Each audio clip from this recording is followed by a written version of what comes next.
জগন্নাথ বিশ্ববিদ্যালয়ের বিষয় এত সহজে সমাধানযোগ্য যে শিক্ষার্থীদের আন্দোলন করার দরকার ছিল না বলে মন্তব্য করেছেন শিক্ষা উপদেষ্টা ডক্টর ওয়াহিদুদ্দিন মাহমুদ।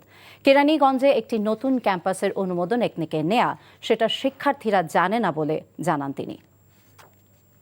তাদের আন্দোলনের আগেই অনেক কিছু করে দিয়েছি। প্রথম ফেজের পাশ করে দিয়েছি আমার নিজের উদ্যোগেই, এবং যে মহাপরিকল্পনাটাও আমরা একমেকের সবাই পাশ করে দিয়েছি। আসলে ওরা অবগতই ছিল না এর সম্বন্ধে। আর তাদের ছোটোখাটো যেসব দাবি সেগুলো তো বিশ্ববিদ্যালয় পর্যায়েই সমাধান করা যেতে পারে। যেমন তারা চাচ্ছে এতদিনে যত দুর্নীতি হয়েছে তার একটা হোয়াইট পেপার। আমি বললাম আমি এখানে বসে কি তোমাদের জন্য হোয়াইট পেপার তৈরি করবো? এটা তো তোমাদের বিশ্ববিদ্যালয়ের প্রশাসন আছে, তারা হোয়াইট পেপার তৈরি করবে না। টাকা চুরির জন্য যদি আমার গলায় জুতার মালা পরাইতে হয়, তাহলে আমার শালীর সাথে প্রতারণা করার জন্য তোর ফাঁসি হবে।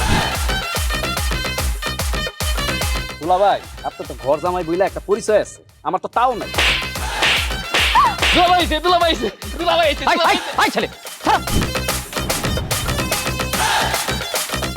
রাজনৈতিক ফ্যামিলির মেয়ে হয়ে ওই কাজ করবে।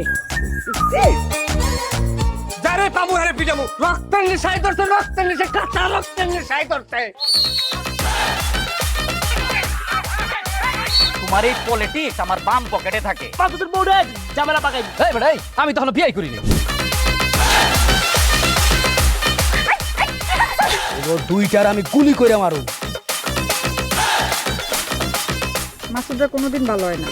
আপনার পোশাক আশাক দেখে কিন্তু আপনার তালুকদার বংশের লোক মনে হয় না আব্বা, আপনার মনে হয় যে আপনি ফকির বংশের লোক।